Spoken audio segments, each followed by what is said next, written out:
Hi, my name's Shawn Shaler. That's my friend Chris Ford, aka the Objective Geek of 2025 fame. That's right. Mhm. It's like a 2025 episode, which is a gross sentence to say out loud. I'm struggling with it. I still write 2023 on all my checks, which I write about two a year.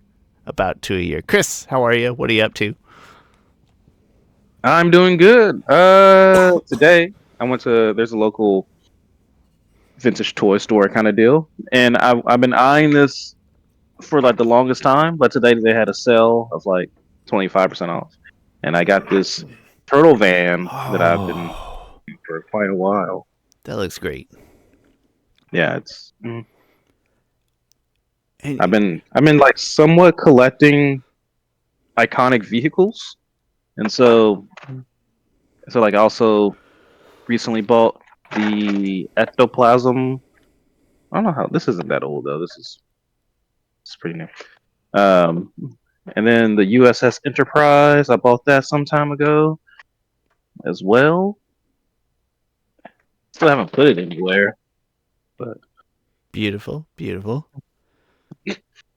and what else? Oh, and then I got the Thundercat vehicle, X-wing, and a couple other things. But That's fantastic. And the Turtles are on a string of like some pretty good video games as well. Like the Turtles, they're doing yeah, stuff. Chris, they're doing. How was the Seth Rogen movie? I never saw it. yeah, I think it's really overrated Oh, okay. and a Well, little. It was fine. yeah. Well, maybe they're not doing stuff. Sure felt like they were. I mean, people liked it. Oh, Me good. personally, I was like, yeah, it's a good enough movie. Okay. But it and this isn't just nostalgia. The first one is great. It's a great film, Yeah. and then We. and I would even say Michael Bay's first one is okay. I His won't. second was actually better than the first, but I would put the most recent cartoon in the same vein as the Michael Bay ones. Okay. That's probably not the worst place to be. Turtles. They're. Well, I have a lot of nostalgia for those first two 1989 and maybe 1991 live action ones. A lot of nostalgia I'm for sorry those. I ruined the '91 for you. You can't ruin it for me. It's still hilarious and just not good in the same way as the first one was. Like the first one pitched kind of a serious narrative. The second one was a little campier. That's all. And Very campy. Never use their weapons at all so because parents. because they want to prove that they're good enough that they don't need their weapons. Early '90s was a weird. See, when did the second one come out? I'm gonna Google it, but I'm gonna guess 91. So Yeah, Secret that sounds right. of the Sequels are coming Ooze. out a lot more often, a lot Secret. quicker than they are I now. just typed Secret of the Ooze, not Turtles, and it gave me a Final Fantasy 14 mission. 1991. Yep. Okay, it's interesting. Batman Returns came out, I think, in '92. That feels right. Um, but parents very much complain about that one, and you know what? Honestly, rightfully so. Batman Returns is like hypersexualized Hmm. in a weird. I wouldn't say hyper because It's Michelle pretty Pfeiffer isn't. sexual. It's very sexual. Like there's Danny DeVito bites a person's nose off, so there's that. yeah, and then Catwoman just Michelle Pfeiffer being absolutely in a tight, skimpy outfit. Granted, she does the showy stuff, but then No, there's just innuendos. There's in there. There aren't even innuendos for I adults. think it's They're like, no, you're tonal. just talking about yeah, no, you're just talking about doing something to her. The kids sure goes over their heads, but adults know what. Yeah, but You know, then it's they I always forget Christopher Walken's in that movie until we're yeah. just like it'll come up in a conversation between you and I once a year or something. I'll Google it and be like, oh yeah, he was one of the bad guys. Yeah. Matt's tracked. Matt's tracked. I don't do. Most people don't. I feel like people might think they do, but they probably don't. They second time in 2 weeks that I'm going to say, go watch that episode, the Batman movie rankings episode we did with John. It was obscenely long, but I had a lot of fun. Had a lot of fun doing it. I think Batman Returns didn't rate that highly among us, relatively speaking, for as much as people love it. In hindsight, people It's one gobble of those that up. movies that it's one of those movies that people say they love, but they haven't seen in a long time. I So felt that like, way about the first Beetlejuice until I watched it the other day, and I was like, "What was I thinking?" Not that it's a bad movie. I know it was like a budget thing, and it was a very unique set of circumstances. But like, I barely even remembered why I would have ever thought I liked yeah, the like original one. I watched it a couple of months ago. And I was like, there's not that much plot to this film, and and and like something else I thought of, and I was like, oh yeah, Beetlejuice is the bad guy. Um, Yeah, and yeah, it's yeah, just but it's like, it's but not. Michael Keaton is so good. It's like crazy. It's like, okay, Yeah, it's really not that. Like I don't know. oh, it's fine. He I doesn't watched it. I was just like, yeah, it's a movie. it. Yep. And so, listen again. Interesting piece for a tight budget, but not like a good movie. Sorry, people. That's okay. If you like it, that's okay. You like it. Go ahead. I will say Batman Returns video game on the Super Nintendo is a mad underrated bit. It's basically Final Fight, but Batman. And so if you like punching stuff as Batman, you should play that game. Good stuff. Chris, I forget what we were talking about or how we got to this point, but All right, this episode thank you. is about this episode non no bending battle. Well, no bending tournament. So non benders or benders. It was going to be just benders doing non bending, but man, that would have left out a lot of good non benders. So who would win in this tournament? No bending, no weapons, no. Yeah, I would say no armor, just hands, and feet, and with that, and I don't know if we solidify this that no chi blocking. I say no chi blocking. Shawn is like, oh, maybe chi blocking, martial arts and stuff. Um, Completely disagree. But you made the list and you did the work, and so I have opined, and now I'm done. I'll follow your rules. all right, no chi blocking because I think it's just OP. It's like, hey, who'd win in the tournament with Aang and a couple other people, and Aang can use the Avatar state. It's like, well, Aang's gonna use the Avatar state. Why would he not win? Um, Although, granted, on this list there are three people who know chi blocking, but then it's like, all right, well, it's gonna be one of those three. Because to me, chi blocking is just you. It's just you win. Like it doesn't. It just takes one hit, and everyone on this list should be good enough to get a hit on somebody. So the list is from the TV shows. Try to stick to mainish characters, because if not, the list would have just got too big. So main characters plus um, the main villains, Sounds good. and it's list 10 from Korra, 10 from 10 from Korra, one, two. I don't know why I keep. Anyway, it's like half from Korra and half from Avatar. There's 20 of them in here, and gotta get rid of them. So, and I didn't do any seating. In my head, I kind of had an idea of seating, but it's an interesting topic because there's not a fast, and there's not someone who I'm like, all right, that person's probably going to win. And so just went in and did a blind ranking. We're going to do some preliminary rounds here to get into the tournament. Need to do, I have a ranking of 20. So need to do, you said 4 matches. So 13 through 20 needs to fight to get into the tournament.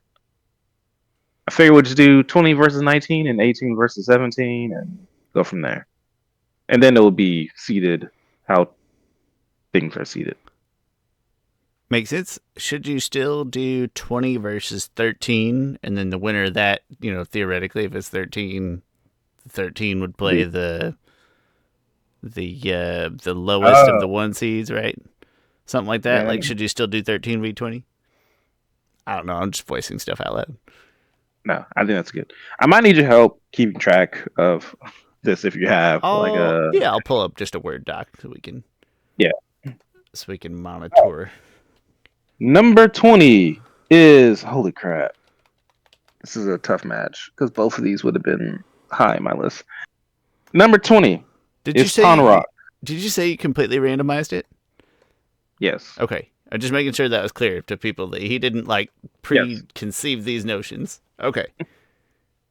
Yep, completely randomized. But man. Okay. I'm not gonna change now because this is It's too late. number 20 is Tonrock, which is Korra's father. Big man, big muscular man, probably the most balanced, I think, big man you could get in terms of agility and probably strength. Mm-hmm. Versus Azula. Small girl, but Azula has great agility. So yeah, so that is the 20 versus 13 match. Chris, What do you think, Sean? let me tell you why Azula wins this, and it just boils down Okay, to okay. no weapons, right? If it was a hunt or a rugged like an excursion or something, but no, we're talking about a hand to hand, right? Two people. I don't want to say confined space, but like in a guided space. Yeah, I just don't think that most people can take Azula in that context. Even a big strong guy like Tonrock, I I don't think he would ever really get to use any of that strength against Azula. I don't think he'd catch her. She'd just kind of dink and dunk until it was over. I'm tough on.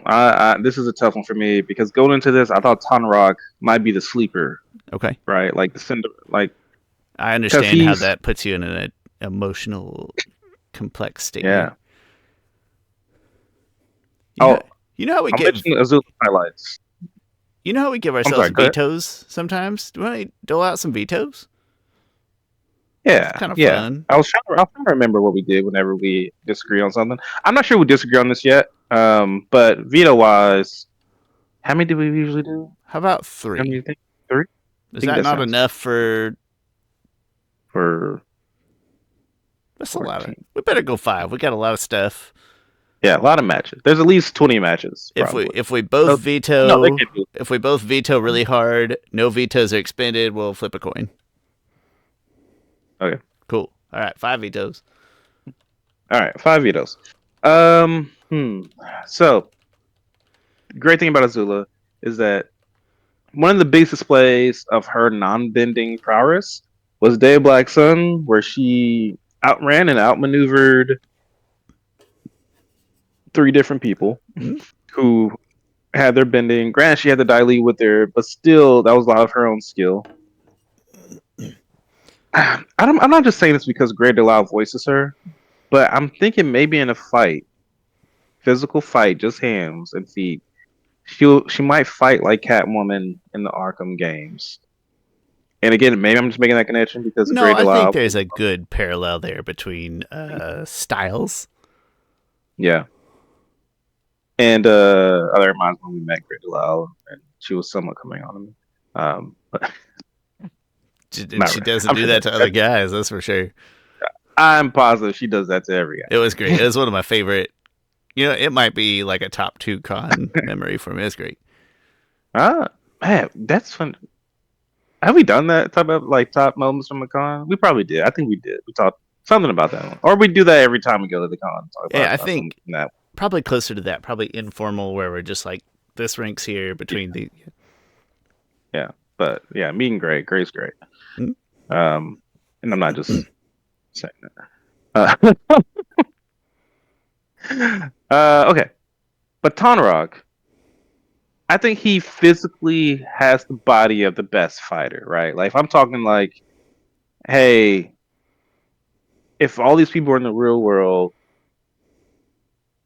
and they were all fighting, who would I think would win? Dude looks like he's like 6 foot 220, almost. So like, I was there is a big contingent of fans who are just like, holy crap, he's daddy. Like, and they like, because there's like scenes of him. I watched someone been like, this dude's doing Tai Chi with no shirt in the snow. Mm. Like, come on. I mean, he is handsomely designed too. I'll give him that. Um, and I would, okay, I could. The only thing is Azula strong enough to get the good hits in on that type of big, probably durable body? That's the question. Ah man, this is a prelim fight.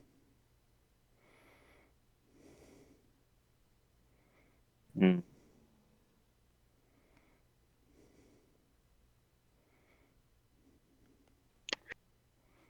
man, I'm stunned. I think I think this one could come down. Sorry, they're two different fighters. Absolutely two different Mm-hmm. fighters. I About think as this one could come down. opposite as we could come in a close match. You might have opposite of like, oh, that's not good, but like in a close way, about as opposite Yeah. as you come. So are we? I'm gonna go. Well, if I Allow say me it's to close, present. and you Allow me to present one other piece of evidence, and that is okay? just a reminder that Azula is a pretty young girl. Everyone she has ever fought has been bigger and stronger than her. Hmm. Yeah, if I am split on it and you are sure on Azula, that means there's a 75% deal here, and I will give it to Azula. All right, It's so really that means rough that that's the first draw. There's no denying that. that means Azula keeps her spot at 13. Okay. All right, that's up 19 versus 14. Mm-hmm. So it's going to be Toph at 14 versus Admiral Zhao at 19. Keeping in mind that Toph does not get to use seismic sense because that is tied to Exactly. her bending. Yes. So mean. Toph is a little 11-year-old girl. He would get destroyed versus, and she's legit blind at this And she sense. is always so your other senses develop. You know, if you one sense is bad, you might have better other senses. But her better other senses is her is her. I forget. I just lost the word for it. The seismic sense. Like that is the sense that got to. It's not like she got. I don't know. It's really hard. I hate Zhao so much as a character and as everything. It's really hard to think of an argument for Toph. Yeah. Especially because Zhao would probably be cheap, right? Like fighting a blind girl. He'd probably be an a-hole about it, pull some garbage. Oh yeah. Probably throw sand in her eyes just for Just because he didn't remember. Like, oh, wait, yeah. remember. Yeah. Oh wait, which block? He'd poke her in the eyes, Three Stooges style. I just want to type in there. Okay. All right. So yeah. So unfortunately, Toph does not get this victory I because can't see how. yeah. All right. So that means sorry. That means Zhao will take over the 14th spot. Gross. All right. Are you writing this down? Uh huh. Okay, good. All right. Number 18, right? Uh huh. Versus 15. It is, oh, holy crap. Anyway, it's Suki at 15 versus Bolin at 18. Okay.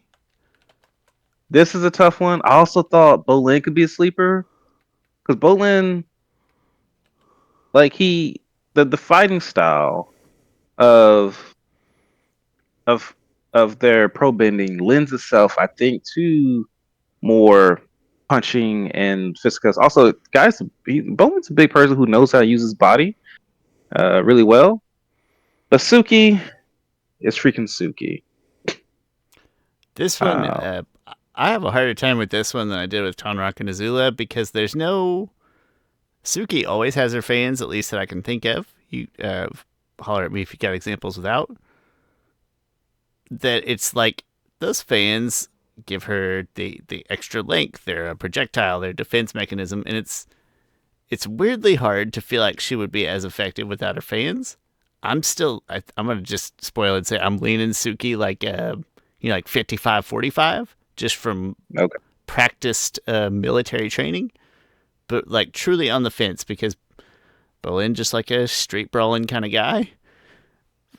And it just how much do you trust Suki without the fans? I'm gonna say a little, but not a lot.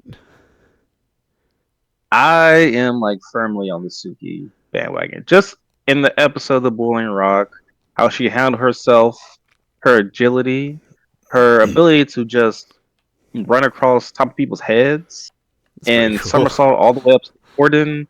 Do a She got the warden in a very quick, like, I assume Suki has some type of not jujutsu training, but some type of grappling training. Because like Warden came up, she grabbed his hand, put it immediately behind his back. Like that's some trained stuff right there. Um, When her so I got it training more. her Go training ahead. is built to use people's momentum against them, which would make Bolin maybe Yeah. a good target for her. So okay, yeah, Suki, let's do it. All right. Suki takes a spot at 15. All right. Now we got 16 versus 17. That is Lin Beifong versus Katara. Uh, I am taking the police chief over the 14-year-old girl. Even though, with all due respect to Katara, she does. There's a lot of fights where, like in her fight with Maspaku, like she is throwing fists at him. I don't know if they look like hard punches, but It Lin is freaking built. See, to Like, Matt, that's more like a not to discredit like bending as like a martial art reflection itself, but that's more like a dance, like a performance element to it. But yeah, like she's not a practice. There's no demonstrable evidence of her like in a fisticuffs fight that would make me think yeah, that she should be in the same place as Lin. yeah. And I didn't put Su Yin in this list, even though I really thought about it. I just thought them two were somewhat could be the same. No, they're not. Yeah, no, I think you had to cut it off somewhere, and I Yeah. completely understand. All right, so those are the prelim fights. So we're One versus right. Okay, 16. 1 versus 16. Number one is Kuvira, Interesting. and it'll be what Kuvira versus. Lynn. Oh, that is interesting. Yeah, Yeah, that is kind of Kuvira fun. versus. Um. Uh, Man. So okay, I'll tell you, my gut went to Lynn, but I'm trying to pause a moment and try to decide. Surely Kuvira I as a soldier, essentially, right? Is she a soldier, like a Yeah. military? Yes. Yes. Okay. Also, the thing, Kuvira is also agile. She was in Lynn's. I'm sorry, she was in Su Yin's dance troupe. I think she's probably better on her feet. She probably utilizes her feet more than. Um, Sorry, Kuvira probably uses her feet more than Lynn does. Lynn did do a good little. Man, Lynn did a really great. She was like fighting Equalist, and she gets knocked on her back, and she does a great little like twist and then like jump off um to get back on, which was it was zero bending. Wait, no, she was bending. She was bending the cables.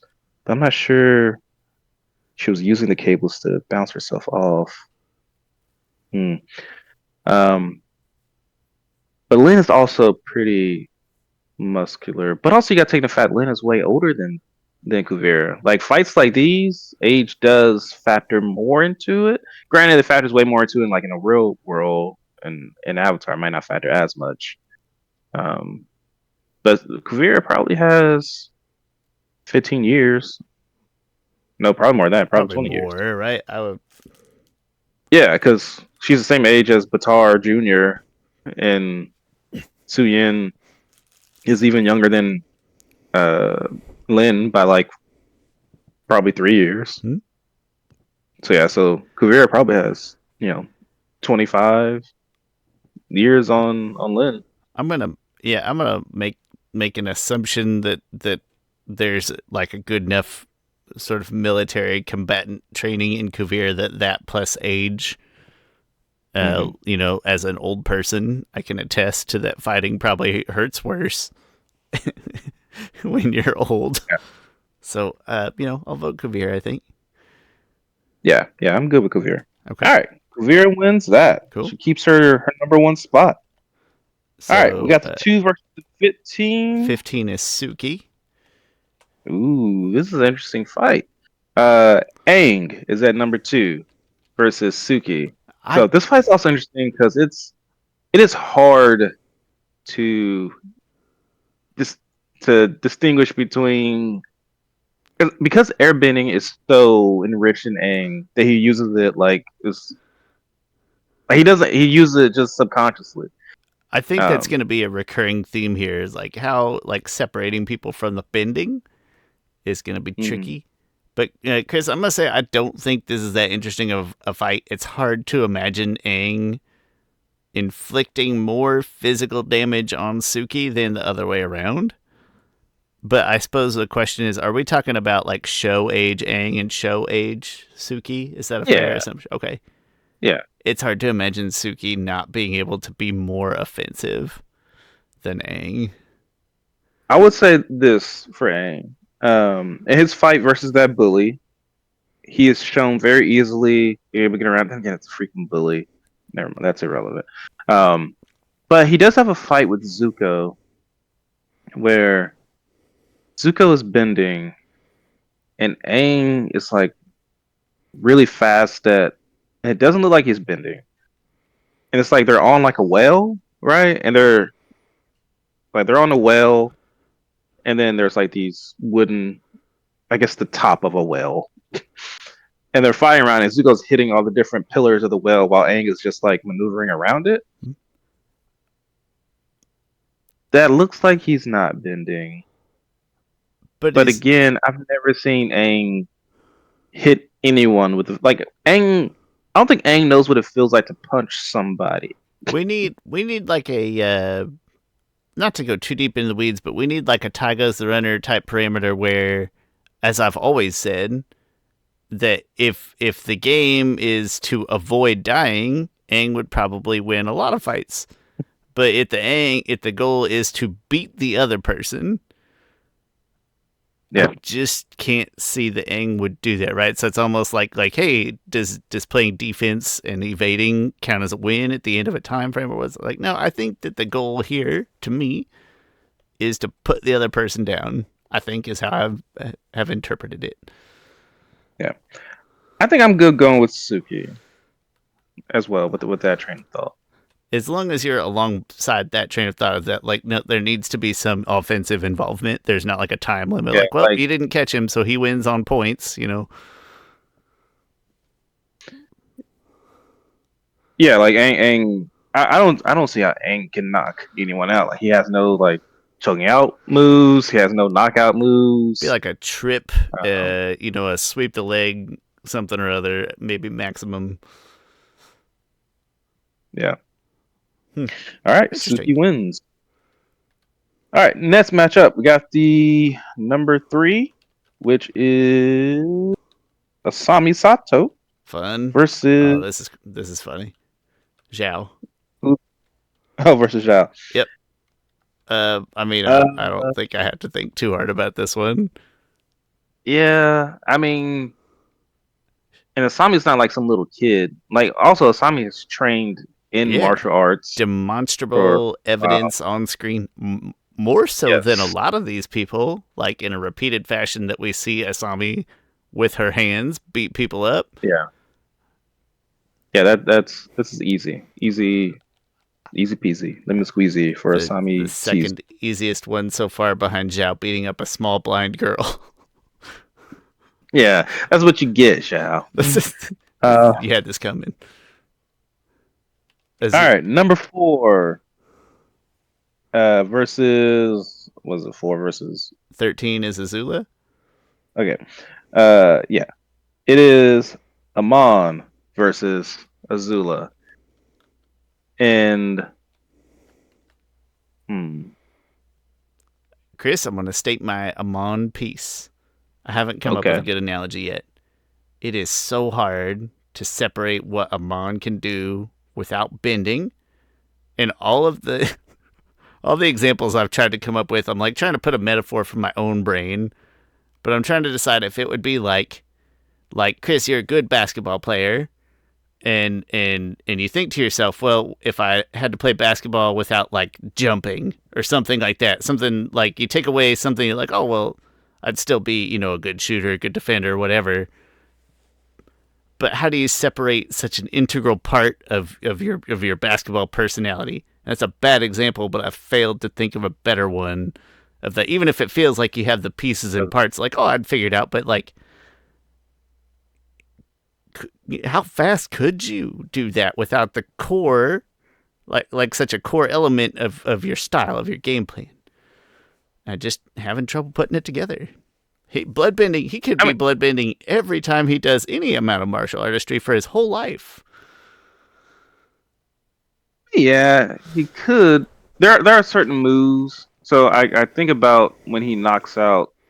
There's this when Korra challenges him to a fight at the Aang Memorial statue, and like the chi blockers come in, and they end up like tying her up and stuff, and like Amon like grabs her by the face, and he does this move that's like he almost it's almost like the 5 finger death move or something. Like he puts like 2 fingers to her and then quickly knocks her out.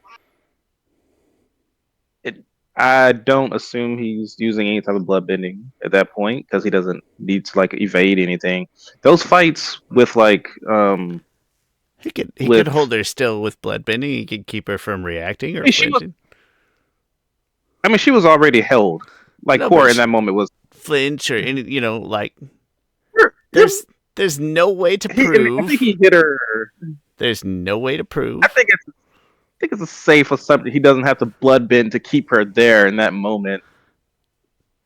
Disagree. Safe Um, assumption's too strong. There's no way to Also, prove that Korra he's as a not bloodbending water, every time. Korra as a Korra as a waterbender would have felt her own water being bent in that moment. The feeling of being bloodbend is I'm talking that this specific moment. In other fights, like Amon versus Lightning Bolt Zolt, absolutely he's using bloodbending because like Zolt couldn't even hit him. Like he's shifting things around. Um, but Amon's also still really freaking athletic. I actually completely Who's playing buy. here in this one? I actually completely buy the waterbending logic. I do think, Cora, that's a great point. I don't know if that changes my answer in my larger concerns about what Amon could do without his bending. Again, it's Yeah, core it's to his hard. nature, but I do buy your logic of that in that moment, especially that like yeah okay, uh, Cora would have noticed for sure. And then can't really think of other moments that I think he showed. I will say this: Azula has shown more moments of non-bending abilities and prowess than Amon. Amon is probably, he's probably delivers a slightly stronger hit. Like if I had to rate their what their power is, Amon just being a bigger His power level's over male, 11,000. it's 9,000.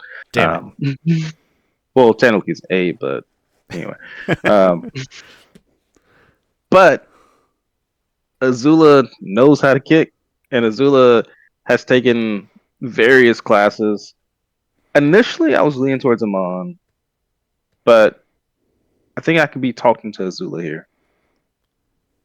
I don't know if I can say anything. Well, I can't say anything better than what you said. I don't know if I have anything to add other than the strict power like having more power. Like, okay, yeah, he's probably stronger than a small girl child. But I think he's still like you got to land that punch, or it doesn't matter. And not that he couldn't on Azula, and so it's just weighing the odds of like, hey, what are the chances that Azula can get two well placed kicks in for one of every Amons or something like that? And what do I feel? I'm just tempted towards Azula just because of the evidence, and Yeah. but I don't know if I want that to just be my constant crutch. And I'm looking at other names and trying to decide, like, okay, like Asami, is just having so many good examples of not bending ass whooping gonna favor her too heavily. I don't know, but I'm leaning Azula just because I know that it's real, and I can show like hand to hand, one on one, her beating somebody down. It's a small lean. Hey. It's a small lean. Yeah. All right. We're saying Azula wins. I think that would be my vote. If you told me that we just had to flip a coin, I would accept that. Like, I'm not willing to use a veto because I don't feel strongly enough, but I'd vote Azula. Yeah. I think Azula just wins. Cool. Sorry, All right. it feels dirty as Amon is I still know, right? favorite villain, at least physically speaking, and stuff like this. So it still feels kind of dirty. But Yeah. he wins a lot of stuff. Man. He'll live. He does. Well, he won't live. Yeah. All right. Next up, we got the number 5 spot versus 12. Oh man. This is okay. This is Korra at number 5 versus Ty Lee at number 12. Korra, Tali. I'll let you go first. My gut reaction was Korra. Okay. Because like if you have no chi blocking, does Tylee's Correct. offense Yep. amount to jabs, right? Not Yeah. jabs like There- literal. There is no. Yeah, there's just. And is Korra well trained enough to combat that? She overcome enough hand to hand combat things like that from other chi blockers, in hand to hand fighting rings, et cetera, that like she can probably stay away from those and land a few bigger punches to take out again another small girl child. My gut leans Korra. Not heavily, but like notably. 70-30, 65-35, something like that. This is a interesting fight because they're two completely different type of fighters. Mm. Korra might be. I think she is factually the strong. I feel like I just sound like a Korra fan, but I think she's factually physically the strongest person. Like I've seen her do physical feats with pure muscle with ease that makes me think she's really freaking strong. Like she lifts Tenzin and all his kids in a big hug, like just super easy. Like they're not in any trouble falling, which that is at least Tenzin probably is 5'10", probably 180. And then you add in 3 other kids. No way. I always pictured Tenzin as like a tall guy. I always had Tenzin. Well, it's hard to say because like cartoons are like Zuko in the show is technically like 5'4". Yeah. Tenzin, in And my so head, I always had him in like the low to mid 6, you're 6'4". Tenzin feels like 6'2" to me. Okay. But with cartoon logic, he might just be 5'10". Like Goku is is 5'8". Okay. And so it's just I don't know. Never something I gave much thought to before. But either way, even if let's say 6 foot, he's probably he's actually pretty thick. But does he eat meat? Is he thick or is he just the clothes? Give me 6 foot like, and a scrawny 180. But there's an episode where he takes off his shirt and he's not skinny. Like he has, like he doesn't like a skinny person. I don't know where he would get this muscle and so. How many beans and peanuts you got to eat to look like that? Then how much protein. Yeah. Um. So and also there was episode one. Korra takes a person who probably weighs 150 and launches him across the street. So Korra's really strong. Hmm? I think And you while you Ty, could you could conjecture an argument of like, well, this character may be stronger than that, but like there again, okay, maybe Town Rock is stronger, but do you ever see Town Rock throw a guy across the street? yeah, that's the thing, Maybe he right? could. Uh, and I've seen Korra throw hands during bending fights where she could bend, but she she throws hands. I call these the Um, fifth element, sucker. yeah.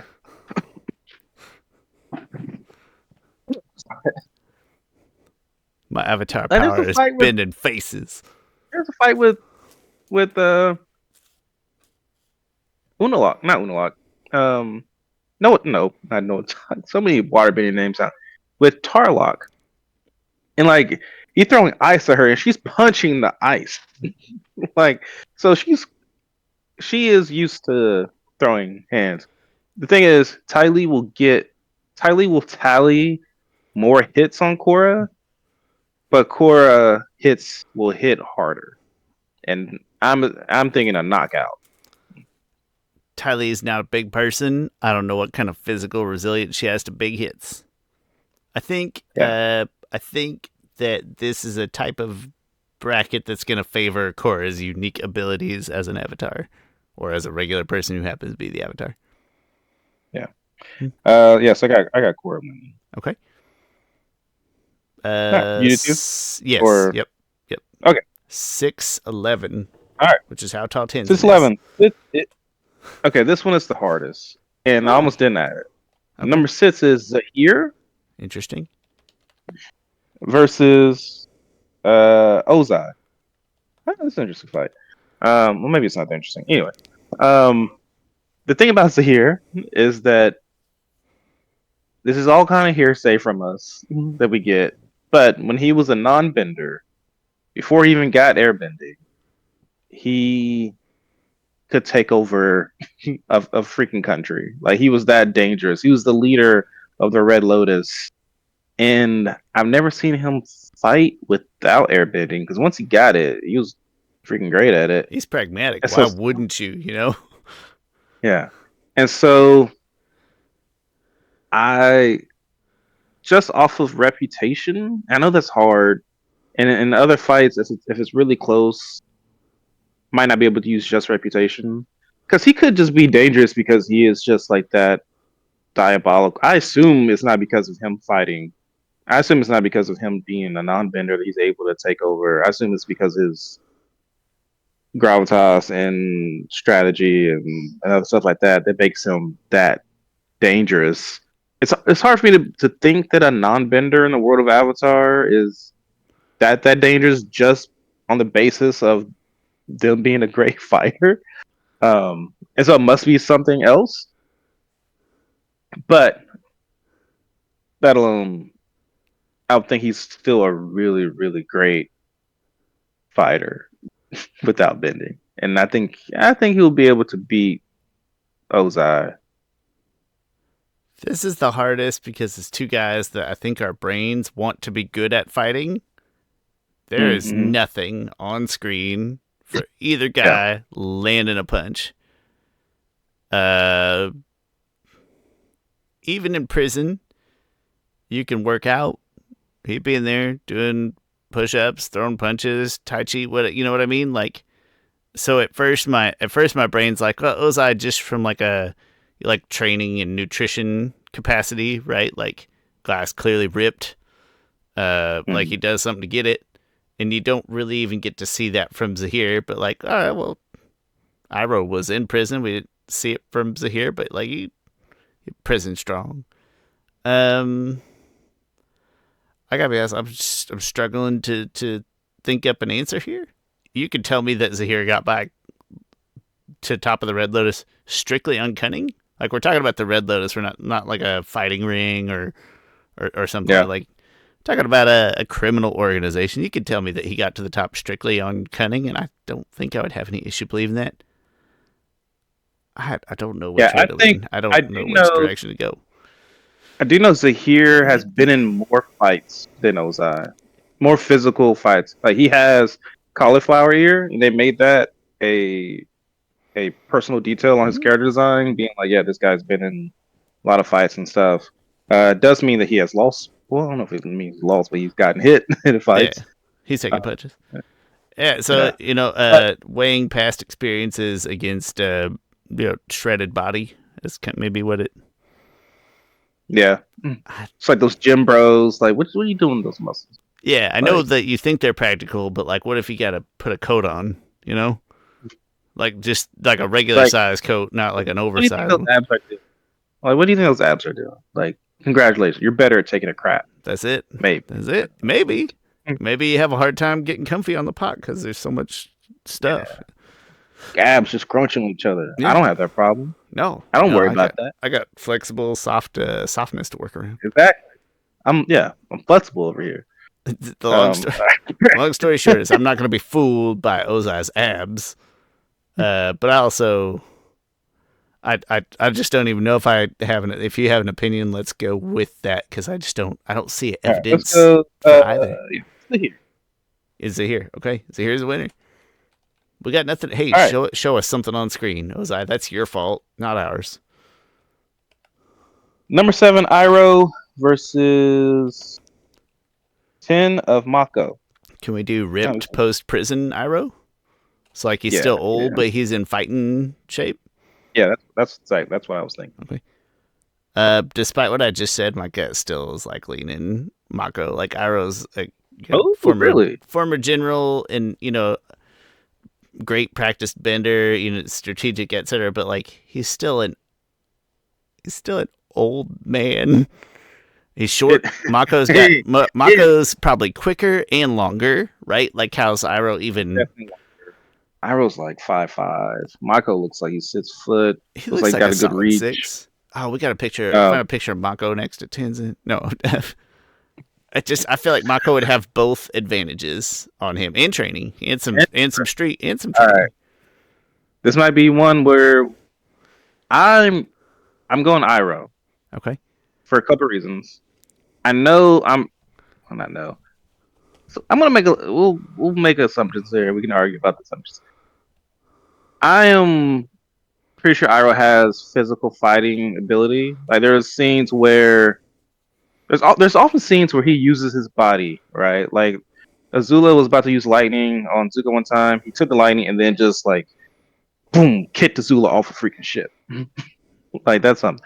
Um, Iroh also has that dad bod. Even when he has that not dad bod. That's not what I mean. He has that old man strength. Yeah. Old man That for strength sure. is it's like Iroh coming out of prison. That is epitome of of peak old man strength. Like not only does he have old man strength, but he then chiseled it. He then made it better. Um, and I think Iroh would have a little more cunning in terms of fights than Mako. So I'm probably leaning Iroh in this one. I'm gonna make a final case for Mako, and that just being again so height, like length, quickness, strong, and then he's gonna Mm-hmm. have some of the formal training as part of his job, and then he's also gonna have just like straight brawl, gang cred. Like he's gonna have most likely been in some fisticuffs in his day, and it's just I think they just it's not there's like no weaknesses there, but I just don't know if I believe that Iroh could land Out. enough punches before just getting out punched or not being able to get in close, right? Like Mike Tyson not being able to get in close to Jake Paul or something like he couldn't get in there for the big blows. Another thing for Iroh. In the episode Crossroads of Destiny, where the Dai Li are like throwing stuff at him, he just takes it. Like he's just like, and like he's still standing. Like the Dai Li agents are bending at him, and he does some type of stance. Um, Also, when and this is like and that's Iroh before hitting the gym. When he was captured by That was Earthbending pre forces. New Year's resolution, Nairo. When he was captured by Earthbending forces, him and Zuko didn't really use bending much to defeat them. And I think they didn't really use his hands all that much in that fight or feet. But yeah, I'm still sticking with Iroh. We might have to go to coin toss on this, no, I or think are you willing to use the veto? no, I think you're winning me Then over on okay, just the so first and foremost, Iroh's old, but I think sometimes I get in my head that he's older than he really is, just based on that is appearance. interesting because he is like fit. He's not that old. I think Ozai's like 40 and Iroh's like 45 or I had him pegged as like, I was ballparking mid 40s and mid 50s, right? Like there's a big gap, but not a huge gap. yeah. That's my head canon. No, I'm gonna let you get me on Iroh. I think just on the grounds of old man strong, cunning, probably very well balanced, probably understands momentum extremely well. Yeah. And Oh yeah. it may not be like a conventional. It may not be a conventional punch or something that allows him to get in on Mako. It'll be something kind of unexpected. Yeah, that scene where he took out that mugger who tried to rob him and then he teaches him how to Hmm? adequately hold a knife and rob somebody. Uh, Um yeah. I think no. I think you made a good case. I'm prepared to convert and switch sides. We got a converter. Eight, Oh. 9. I'm taking. I know we got to have a Zuko in here somewhere, and then who else are we missing? Sokka. Uh, Did you put Sokka in here? Forgot to put Sokka in there. Oh, okay. But hand to hand combat. What's Honestly, head to end, it's weird to put Katara in and not Sokka when maybe I realistically they both could have, yeah, or like Toph, but right? Katara, yeah, Sorry, but Sokka. He'll, even if Sokka's not the greatest hand-to-hand fighter, that's I've not seen him his use jam. weapons. I've rarely ever seen him actually throw a punch Hmm? or a kick at anyone, and so yeah, he wouldn't have been high anyway. So sorry, Sokka, for overlooking him in a non-bending fight. That's kind of funny. Does that leave Zuko and Unalaq? um, Zuko, and so it's 9 versus what? 8. 8? Okay. Tenzin. Oh, okay, Yeah. okay. Yeah. I took out Unalaq because he's just an old Why? membrane. Yeah, no, that's fair. So um, Zuko versus Tenzin. did you go first Oh, last time or did I? I forget.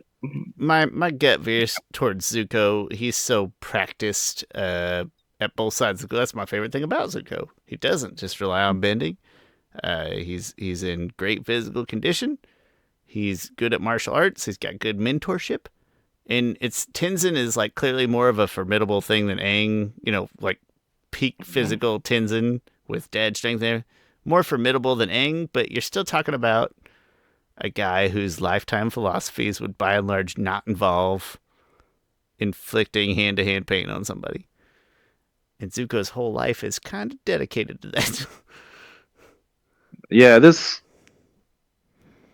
seems. I feel like just looking at it first, it seems like it'll be a close fight. But I think I'm with you that Zuko, even a 17-year-old Zuko, because 17. The thing is, I've never seen Tenzin throw many punches before, This type of or thing kick. is It's not. so much. Yeah, it's just not his ballpark. This isn't a good ballpark for practicing air nomads. It really isn't. Yeah.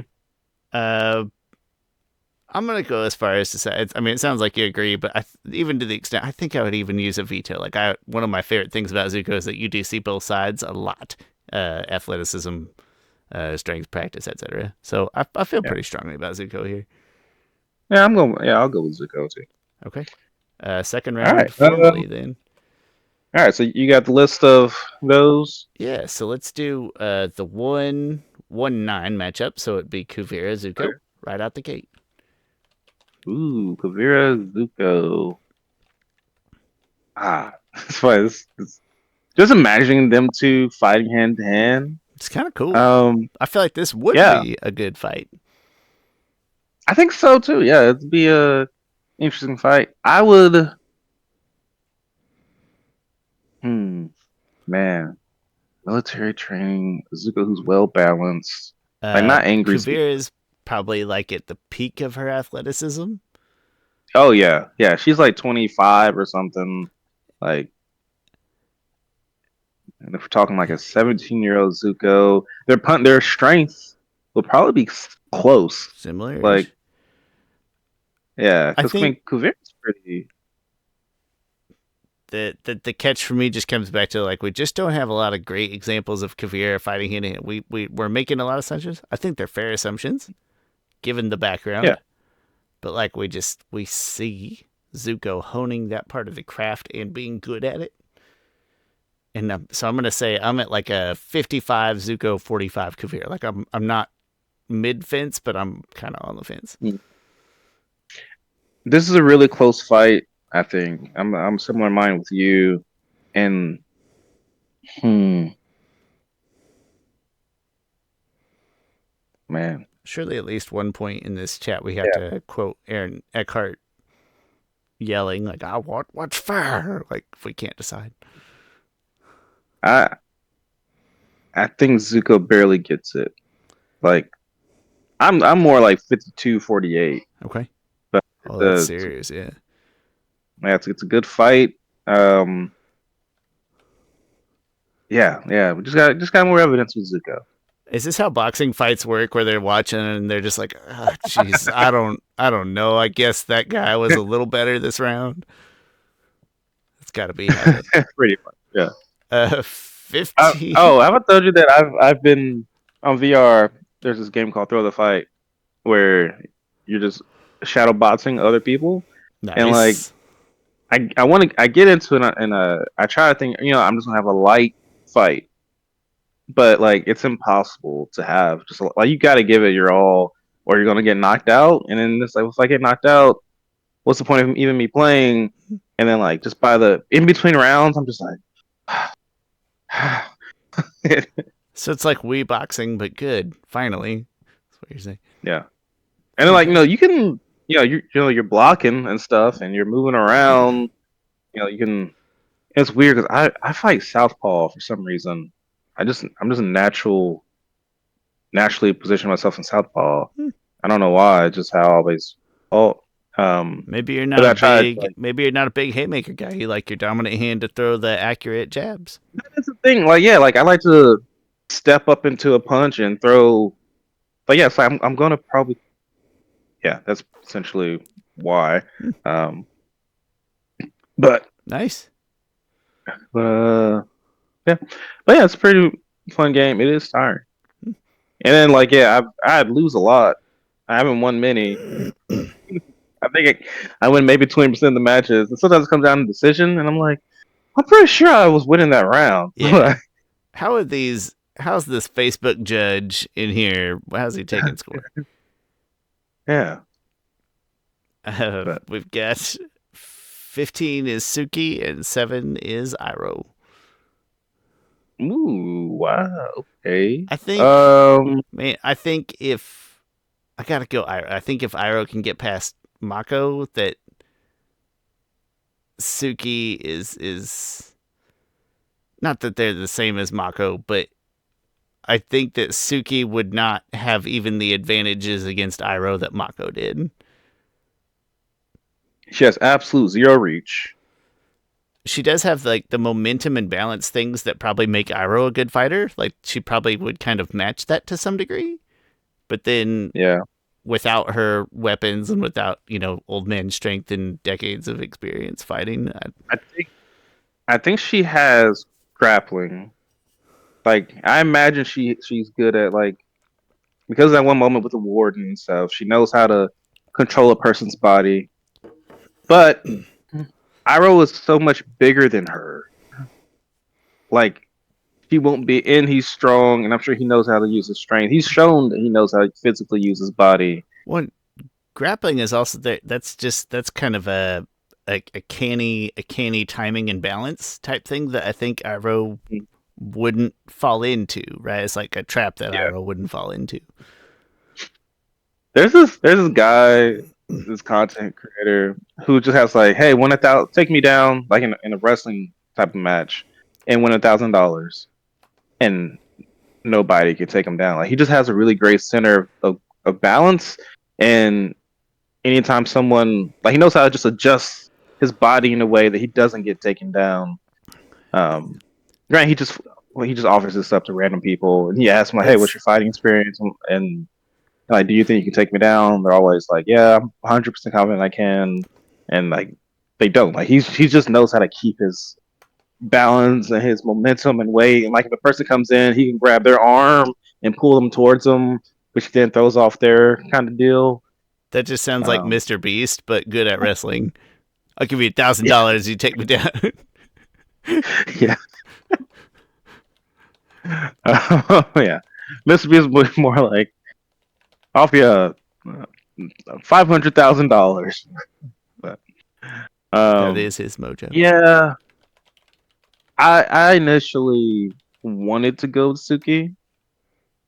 Like I was about to fight you on it, and then just the more I think about it, it's just Iroh's tough. Like, and Suki can't deliver. I don't think she can grapple him. I don't think she can do anything type of maneuvers to tap him out, and she's definitely not gonna knock him out. So yeah, I'll go with Iroh. Her strengths don't align very well to Iroh's weaknesses, Yeah, in my humble opinion. Okay, what do we? Where'd my paper go? Here it is. Cool. All right, Suki. Sorry, we like you too. That leaves us at Zahir and Azula. Let me double check that real quick. Oh no, I'm sorry, Zahir and Asami. interesting. Zahir Okay, and Asami.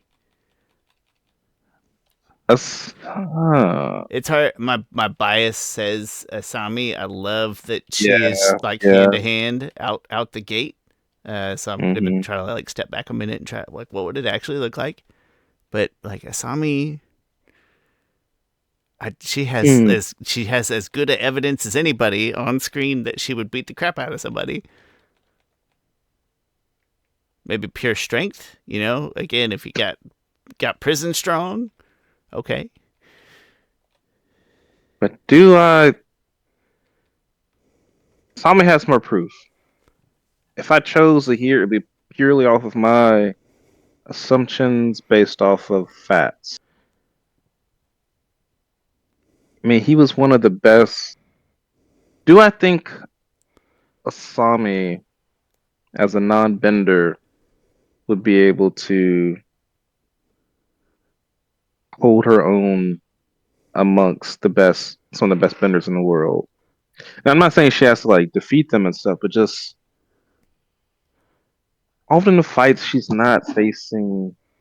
I've never seen her face other strong benders.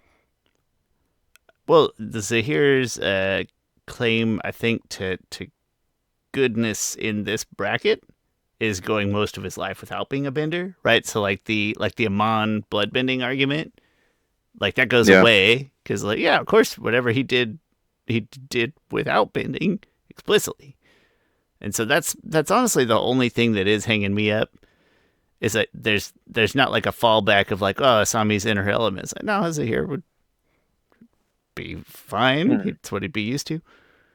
Um, Purely off of assumption and status isn't the word I'm looking for, but I accomplishments. sure I guess I hmm, hmm. Strength wise, I don't think Asami's that strong. Asami is No, good at using she her would be legs. strictly well, not strictly, but like speed, momentum. Yeah, tactful strikes. yeah. I hate I feel like operating. I'll go with here. I hate I think I could flip a coin, but I hate operating in the assumptions territory, yeah, and I'm gonna go yeah. back to. I mean, and that's half the fun. Uh, Mhm. but I'm gonna go back to like even like the Red Lotus would be a little less about strength and a little more about like evil genius tact, and not necessarily Yeah, that it would that would be. not preclude him from being very strong or prison strong or anything, but that I just am.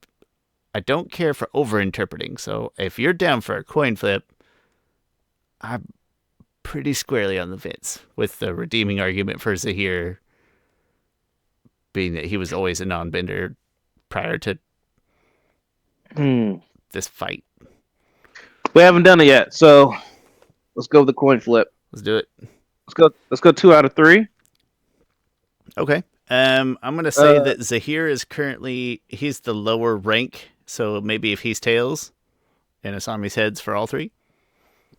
I just have this power coin here. I don't have a real coin. I mean, Okay. this is more real than a power coin. Cool. I mean, than the. We'll say this is tails Okay. and this is heads. Okay. So this is Asami, Is a flower and Zahir's is uh, Z. That works.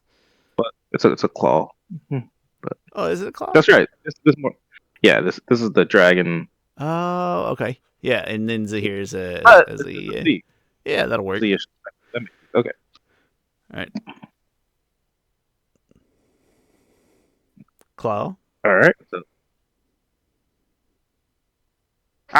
no, I thought that was a bad one. Oh, kind of hurt. You did pop that And pretty hard. Claw. Okay. Asami all kind right. of literal luck involved. But hey, sometimes it's better Ami to takes be it. I lucky than mean, good hey, in a fight. 2 in a row. Didn't come down to the third. No. Okay, so where does that leave me? 6 and 3. So I think that leaves us at Korra, who is 5, and Azula, who is 13. Azula and Uh, Korra. Oh, that's kind of a fun I fight. am again. I feel like my core fan bias might be showing. Korra's way stronger than Azula. She's also pretty agile. Like she has a pretty good balance. It'll be a great fight. Like it would. It would absolutely be a great fight. This might be the best kind of fight. I see this fight It's very offensive. going Like going nobody's sitting distance. back and waiting, right? It's going to Yeah. be tactful offense, but offense nonetheless. Hmm. I'm I'm I'm Korra's less going agile. I'm going Korra. I just think she's well rounded enough, well rounded, big, strong, fast enough, agile enough. Work like post Airbender training, Korra. This bracket just lends itself well to Korra's skill set. Yeah. Yeah. I'm going Korra as well because I've seen her backhand the crap out of people in a fight where she could like Korra utilizes non-bending a lot for an avatar. Uh, like Hmm? she was in the fight with the lieutenant, and she like backhands him like in a fight. And she is physically strong. Yeah, I'll give it a Korra in this. It sounds I come to the decision easily, but this fight would be a great freaking fight. I was thinking the same thing Probably of the that. best Yeah, fight. I don't want my knee jerk reaction to make it sound like it would not be one of the most interesting. This would be like Prime Chiefs Patriots, right? Like there's points all over the scoreboard.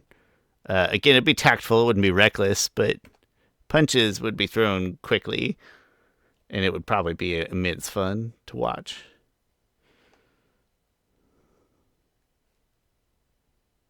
Yeah, I'm just watching the.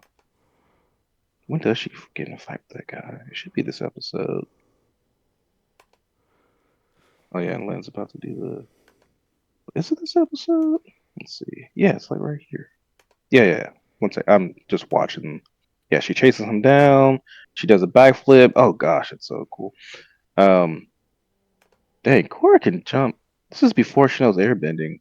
She can actually jump really high. Oh yeah, and then Lynn did do that move, but Lynn is pretty capable as well. Hmm? And another person who my brain's like, she's old, but it's like, she's just gray cartoon hair. Makes me think everybody's older than they really are.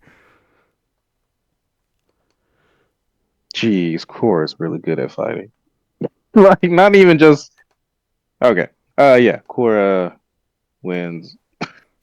Excellent, excellent. Jeez, okay. All right, let me reorganize my whole bracket here. Who does that leave us with? Are we at the final four? Uh, no, I think we're still at Elite 8, right? Jeez, we're still Wait, at 8. Korra, Bichai, Zahir, Ozai. I need to make my cutoffs more clear. Okay, here we are. So Zuko was number 9, and he would have to face Korra at number 5. So Zuko, Mm, number 9, Korra, number 5. We're in the Elite 8. We're playing for spots at Final Four. interesting.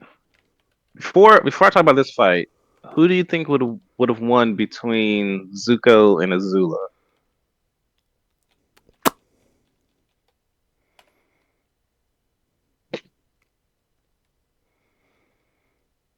Give me. Hmm. That's a great question. Like, you almost have to separate the head games that Azula would play. Yeah. Um, Well, in Zuko ultimately beats her by like kind of turning her aggression against her. And it's like, all right, well, does that translate to Zuko's martial arts style? And yeah, kind of. So I'm gonna say like a real soft lean on peak Zuko over peak Azula, but I wouldn't stand firmly there. I could be swung real easy. okay. Yeah, I'm not sure. It'll be for some reason I can imagine Azula losing It a is physical hard. fight. Though, like I know it's possible, but for some reason I can't imagine it. I too am having trouble. Like I want to say Zuko, just again the idea of like would he be able to to use sort of an aggressive style against her? It's like, well, in bending, yeah, but in a fight where she's also probably a little faster than you, Mhm. maybe a little more lithe than you. I don't know how well could he turn her her own momentum, her own aggression against her.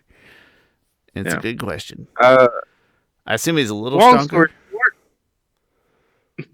long story short, to answer that question, I'll probably take Azula in a coin flip, like 52-48. Also, I'm stupid. I said we weren't in the final four. You're right. We are in the final four. We've got Zuko and Korra, and then Iroh and Asami, and I'm stupid. Ooh, I kind of want to. Never mind. I want to put my hands on the scales just to get to a very interesting championship round. Couldn't get Sokka in the bracket, but you're gonna manipulate the final four. Yeah. Zuko Um. Korra, Zuko Korra. I mean, so Zuko to Korra to me, in a way, I feel like Korra is just a better version of Zuko. Like she's Yeah. maybe not as lithe or agile or quick, but probably close, and then much stronger. Practiced. Uh, she just kind of has everything going for it. Like she's got the training, she's got the experience. Uh, it's not just formal training, right? Like she also is like participating in street fights. I don't know. Hard to find a situation where it's makes it easy for me or where it makes Izuku like a clear winner in any fight against Korra. Yeah. And the other thing you got to think about is that Korra's once her mixed martial arts that she does in pro bending lends itself more to actual fights, right? Because like if you Like there's so many times that I've seen interviews or something, and people being like, yeah, like people who like really know karate, they're not good at fighting mixed martial artists because like they just know like karate, or whatever specific martial arts. Um, and also I'll go with strength. I've never seen Zuko. I've never seen like a good idea of how strong Zuko is. In fact, oftentimes Zuko's skinny. Like, A little malnourished occasionally. yeah. Korra's probably taller than no, Korra's actually pretty short. Asami's taller than Korra. Um, but yeah, anyway, I'm taking Korra over Zuko. That's another. Oh, Korra is 5'7" according to Google search. Which for a Oh, girl, that's okay. tall, yeah. And Yeah. again, it's not that I wouldn't want it to be a close fight. It's just it's hard to imagine like if they fought 100 times, it's hard to imagine Zuko winning more than a couple of those, even if it should be close, a ton of those. And it's tough, tough matchup, buddy. That's rough, buddy. Yeah. And so Iroh and Asami is our next group. Iroh and Asami, I think. All right. Asami versus Iroh. Man, when I think about some of Asami's best, well, they're all non-bending, That's best funny. fighting. Uh, she does this really great move when they save the air nomads. They break the prison. Like she like jumps in there. She slides down, does a kick to like take out the guy and stuff. Like she's been trained her whole life in hand to hand fighting. Who did Iroh fight in the last round? Was it Suki? Iroh's got a cool path. He did Mako at first, and then Suki next, and now Asami. Oh yeah, And I'm that's trying to ask myself if Asami is in its own kind of way like a marriage of a Mako and a Suki, and even if that's kind of like optimistic. yeah. But if I gave it that benefit of the doubt, it's like okay, does that No, does that that's a good. is it enough to beat Iroh that we've I think Iroh. See, I wouldn't say Mako's my sleeper, but I just think he was one of my favorite fighters. So it's like, oh well, if Iroh could beat him, that doesn't necessitate beating Asami. But like, what does Asami have that Mako doesn't? And I think it would just be like the intensity of singular hand to hand training. But I Yeah, don't know if that's enough for me or not. she probably has. I think she would. I think she has better grappling. Um, but your point of Asami being probably across a combination of Mako and Suki, because Asami's pretty tall. I think she might be like 5'9" or something. Which will put her taller than Iroh. Yeah. Um, and so she would have some reach. She Ah, strikes man. me as a person who offensively would use her legs a lot. If that Mhm. helps or hinders, I don't know, but it feels like she would use her legs to maybe keep Iroh at bay. But then it's like, all right, well, if we're giving Iroh all the benefit of the doubt for this strength, all it really takes is one good catch of her leg to get her Yeah. grounded and eliminate her advantages.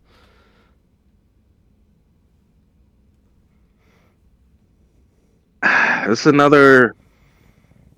It's an interesting one. I wish I even Um, had. We haven't used any vetoes yet, and I wish I had a strong enough opinion to use a veto, but I I know, don't. right? Yeah, it's I'm like kind of too much. I'm too centered on this particular one at least. I don't think endurance will be a factor in the fight, I've kind of and been I don't. lumping these in it's separate days, right? They get a travel day in between, shift to the home team's court. No, I Oh, yeah, haven't. yeah, yeah, yeah, Yeah. yeah. I just mean how long the fight would last. Oh, I don't okay, yeah. see. I see Arrow having good enough cardio, especially after he got in shape. Um, I mean, and yeah. I don't see Asami being able to knock out like her strength isn't on that level. And while she is way stronger than Suki and probably slightly less stronger than Mako,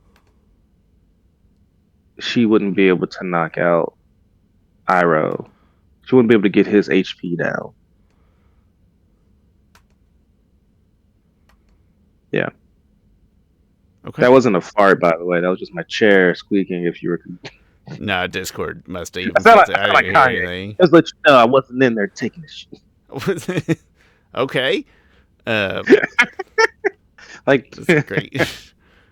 uh, I don't think I have any additional like creative notes or thought processes that can overcome that. Like I said, I feel like maybe if Asami was really on her A game and she could keep him at a distance, but could she put him away before he like got her to the ground and negated whatever advantages she had? And I don't think yeah, so.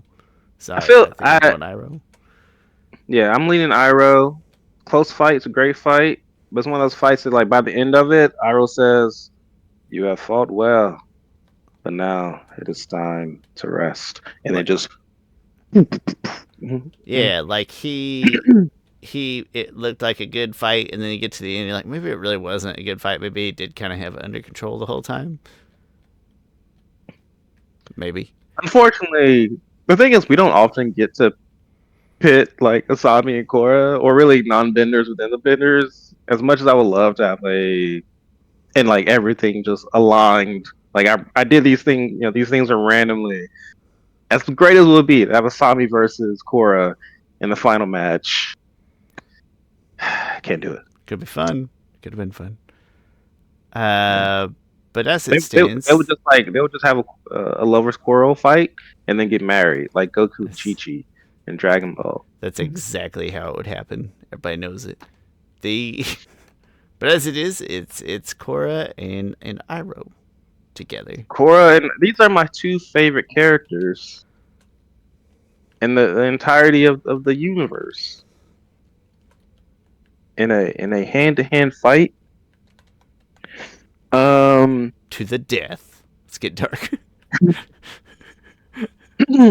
Korra I, Iroh's my favorite. Just I feel like I just need to get my biases out there. Like these are my two favorite characters in the whole entire universe. But Iroh is my favorite character. um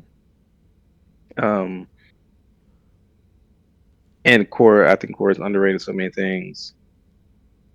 I Korra is really strong. That's the difference between her and Asami.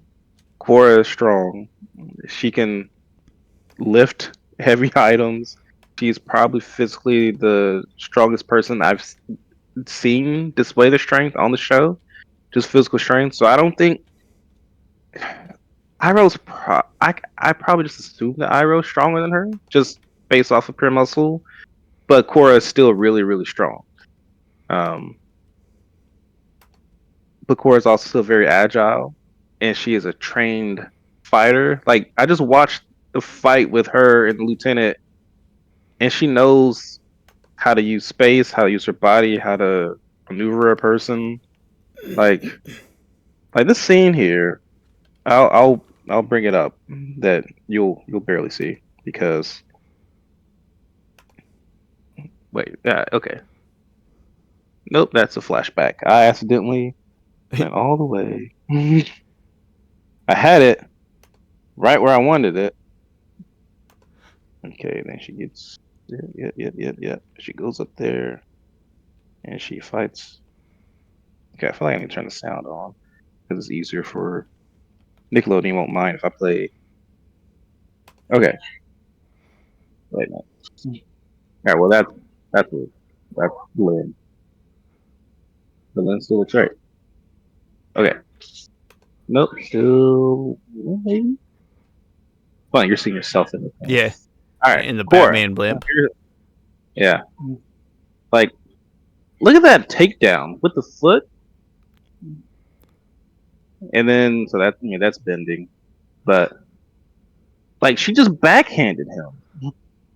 Um, okay, well, yeah, that's big, Yeah, yeah, but yeah. still. And then I've seen her in fights before.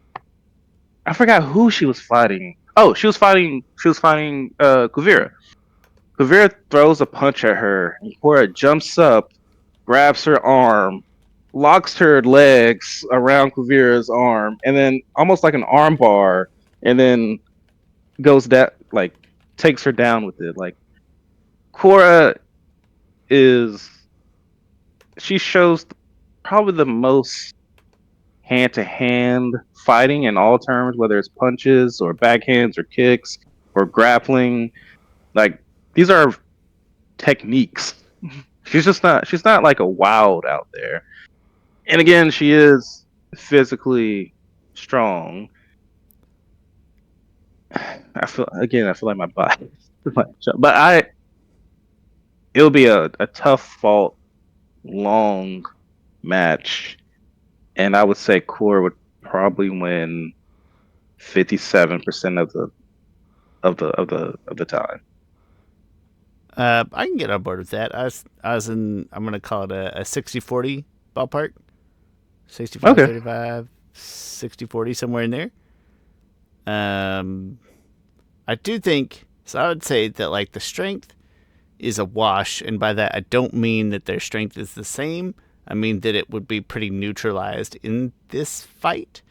So it'd just be more about let's call it old man savvy versus just more youthful agility and resilience. Like I said, not that it's the same. It would be neutralized. That'd be their both of their key I think they. traits. I do think Iroh is probably more durable than. Well, I don't know.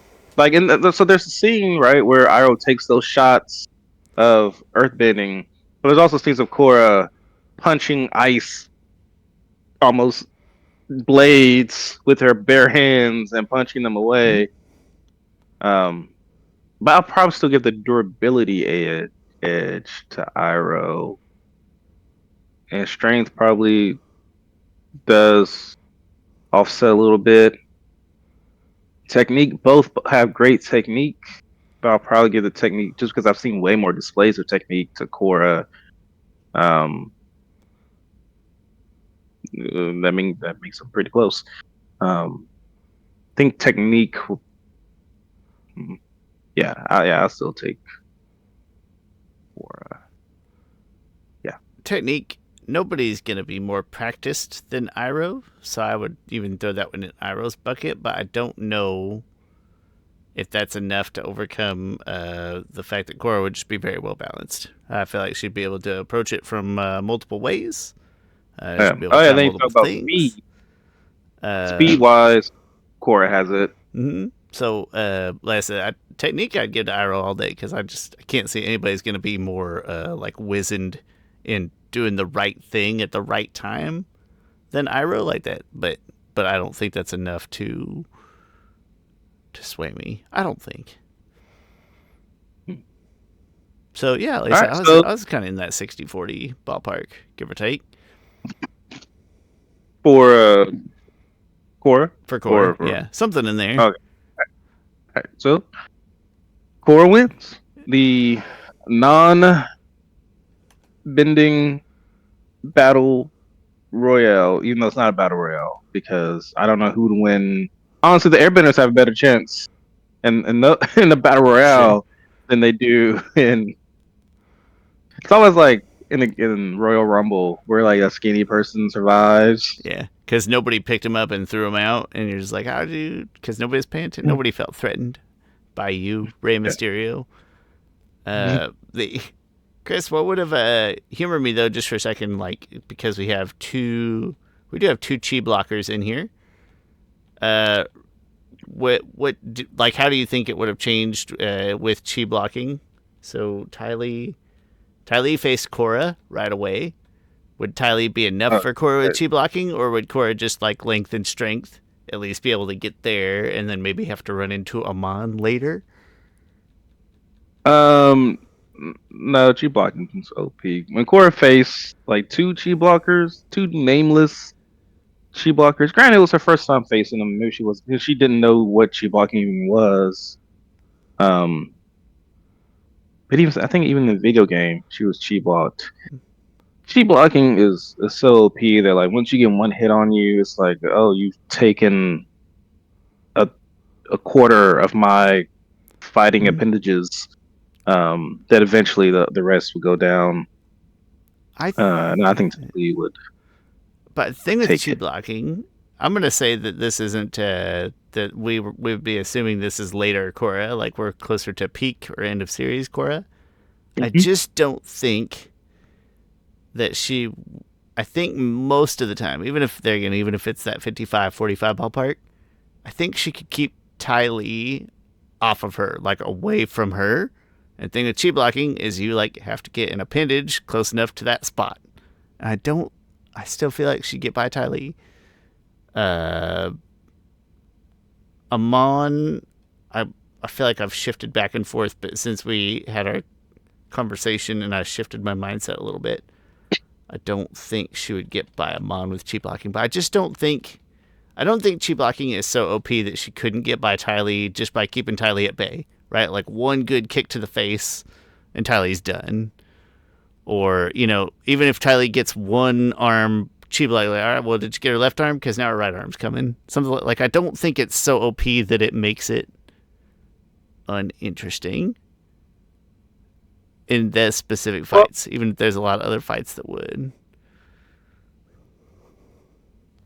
um, I also remember Suki has chi blocking as well. So now we'd Oh, have no, I kind three. of forgot about that, yeah. Who did Um, Suki come against there? There's just, like I said, you still got to, especially in Korra, who, like, all of her limbs are pretty functionally useful.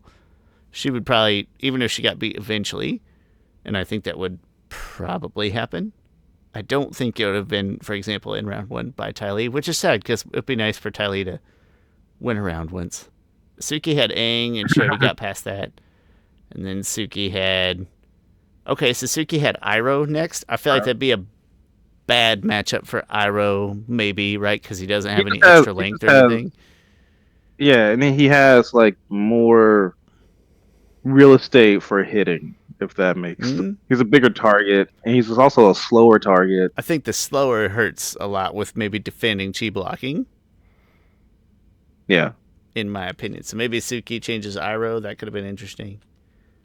Amon, where did Amon? Amon getting past Asami, like, okay, yeah, right. We thought that was a coin flip anyway. Amon and Azula. I don't. I think he'd have been okay. I picture Amon, maybe too much credit, but I picture Amon as like a pretty in shape, peak of his physical condition type of guy, based yeah. on age and stylings. So I suppose. So I think Amon would have come out on top, I suppose, uh, but yeah, I think Korra would be able to like equip her, acquit. I don't know what that phrase is. Acquit oneself well I think I think you're saying all right. to some degree against at least our small, like a Suki or a Ty Lee, where I feel like she could keep him at bay or take him out with a punch, like one well placed, well timed punch. Maybe more trouble with Suki. I picture Suki as more resilient than Ty Lee, but not Yeah, I'm much. sure Suki can take a punch better than Ty Lee. But not much. I assume once Ty Lee gets hit in the face, I don't think Ty Lee's ever been hit in the face. Like she doesn't know how it Yeah, feels. that sounds mean It's to her, like but you'd I know, find right? I know. yeah, you find the time where she's been hit by anyone other than Azula or her siblings, like really hit, and you bring that time to us. We'll talk. Thanks for humoring the conversation anyway. I was surprised you found it as OP as you did, so I was mostly curious. But anyway, I mean, every time a chi blocker, like chi blockers, just take out any like they. I've never seen a chi blocker lose a close fight. Like even when it's interesting when Ty Lee fought. So one thing, maybe in your favor or in your thought, Ty Lee fought Sokka the first time, and Sokka's a terrible, say terrible fighter. I mean, he's never shown great hand to hand fighting, but he punches her, arm goes away, kicks her. that goes away, and then he's left with like, and he headbutts her, and then there's no chi blocking the head, Yeah, and it hurts her hand. Um, that's kind of a that's funny probably example. Yeah. that might be the weakest I've seen chi blocking. I would say Even if then, chi blocking was so good. Well, no, that's a juvenile way to word that. I'm going to retract that statement entirely. Apologize for it. I would you didn't even say say the. that Oh, chi never mind. blocking by the end, right? Like Korra season 3 and season 4, chi blocking no longer a big deal, right? Like they people became aware of and started to intelligently, apparently, circumvent that, or it would have been a way bigger deal. Zahir would have learned chi blocking if it was that useful, right? Spent a lot of time in prison learning how to fight benders because he's not one. I don't know. Like, element of surprise to me is a big part of chi blocking.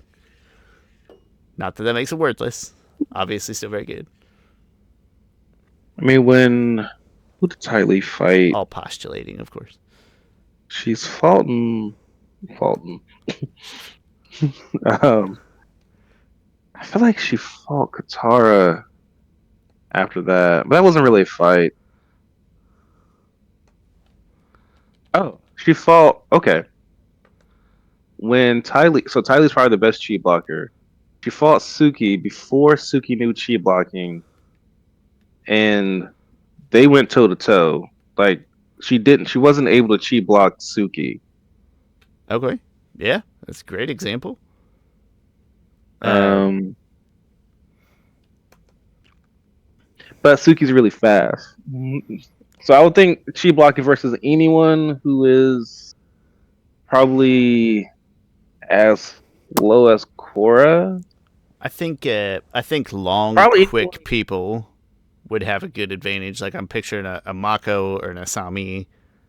Long, quick, maybe even like maybe that's where like a Tenzin would be okay and have a better chance because like all right, well he's not super offensive, but if he can keep him at bay and from being chi blocked, Aang would be chi blocking wouldn't affect Aang. Like chi blocking would affect Korra more than Aang. makes enough sense.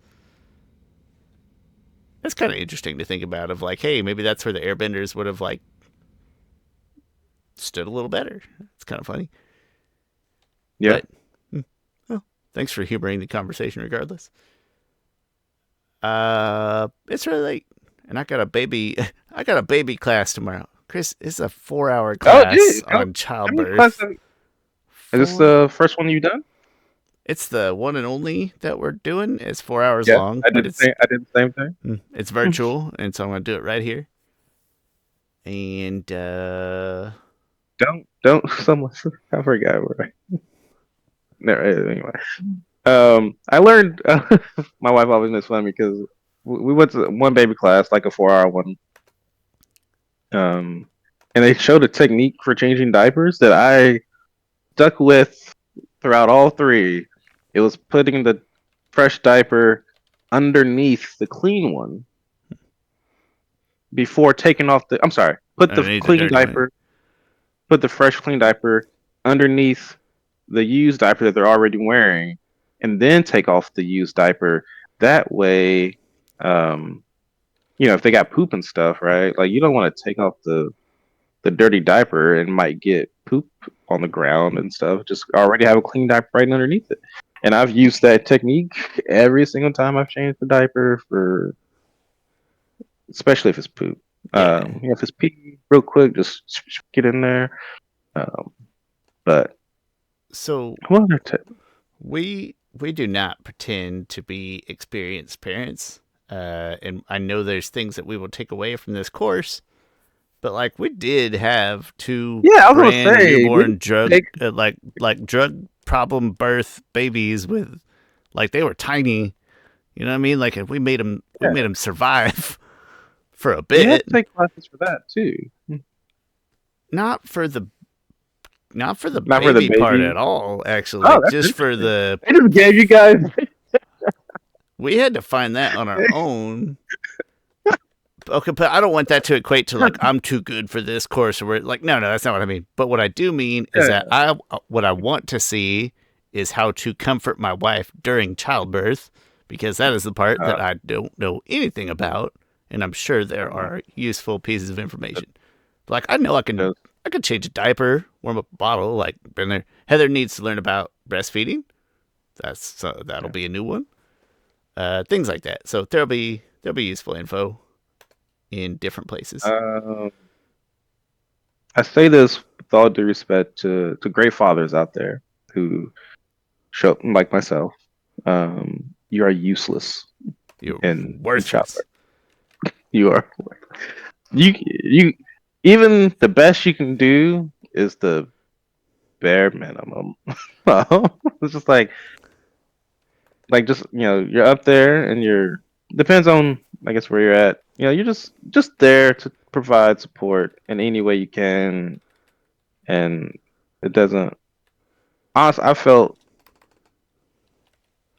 worth not worthless because clearly I'm there and I'm supportive and stuff, but it's like there's a feeling of powerlessness because like all right, this is I'm just coaching and not even that because the doctor is coaching because the doctor knows like all right, this is where you breathe and stuff, and I'm just like hey, you got it. And, like it's I don't think I've ever felt more more just like all right, that's not I can just do my best. We I want to I heard some useful things about like if she starts having like when she goes into labor. So like some identifying signs of like, hey, don't go in the hospital Yeah. yet or do, right? So that'll be useful. And then Hmm. like how to ease pains of contractions. And then after that being worthless but supportive. Yeah. Mhm. It's a Yeah. It it's a didn't. special It definitely line. didn't help that my wife got mad at me. I believe one time when I was napping while she was, in labor. Like I say, like labor can start, but not really be like Yeah. in the thick of it. You're not literally Right. having the baby. Labor has begun a several hour Yeah. process. But I have slept through some of her labor, Is this the and weirdest ending to an episode we've ever had? It could be. yeah, especially the third one. I think the third one. The third one was no. The second one was weird. It was kind of weird because me and Mo were in the hospital at the same time, Oh, that's and cool. so I'm like, hey, I'm gonna go have lunch with Mo. Me and Mo are getting dinner. It's kind of funny. Our Uh, some of our so our friends who their daughter is our godchild, like we're godmother and godfather. Their due date is a day after ours, and they live like right across the street. So I was like, Heather, listen, oh, nice. if we need a real good bed for just like a couple minutes instead of a couch, it's right over there. But also be kind of neat if they're in the hospital at the same time. We'll see. We'll see. Yeah, Mo was. They were a week. Their due date was a week after ours, and yeah, they got bumped up. Crazy stuff happens. But It was really like we're texting back and forth. Like Mo would be like, "Oh yeah, she's 8 inches," and then was I was that like, "Oh yeah, was that mine's Mo's first 10." kid? Yeah. It, so, so you're like texting him factual information, and he's just texting you back like a scream, just ah. No, no, we're testing just to see where we're at. Like he'll be like, "Oh, she's 6." I'll be like, "Oh, well, mine's 8." And then he told me like, "Oh yeah, she's 10." And I was like, "My son's here. I win." I'm Like, he won the race. yeah. I won. And then there was my son was born with a lot of hair. All my kids were born with Is that a lot of is that hair. more common for Black people? No, no, it varies. Huh. Um, is it not there's It seems are there a lot less. of bald? Ye, I to think so, me, right? Like I'm maybe. not an expert, but to me, it feels Yeah. more common in Hispanic and Black babies than it does, and maybe Asian. I don't have a ton of experience with Asian babies than it does with white babies. But that's a very my scope is very limited. But I honestly, I think I've had this thought before because I don't know because I've seen a lot of bald like girl A babies lot of who are bald white white. girls. Yeah. Yeah, because the moms put the little band on there and Hmm. stuff just be like, this is a girl. Yeah, they have to. What choice do you have? No, Yeah. I. But It feels because that way.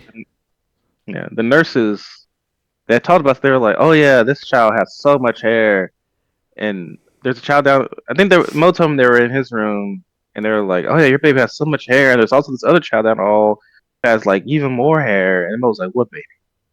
I was like, mother, talking about my son, he has a bunch of hair, and his hair is like my son's hair is weird because his hair didn't. Sometimes black babies' hair changes. Same with their skin tone. Like in Which is texture of the hair, like texture yeah, and yeah. color. Like it comes out.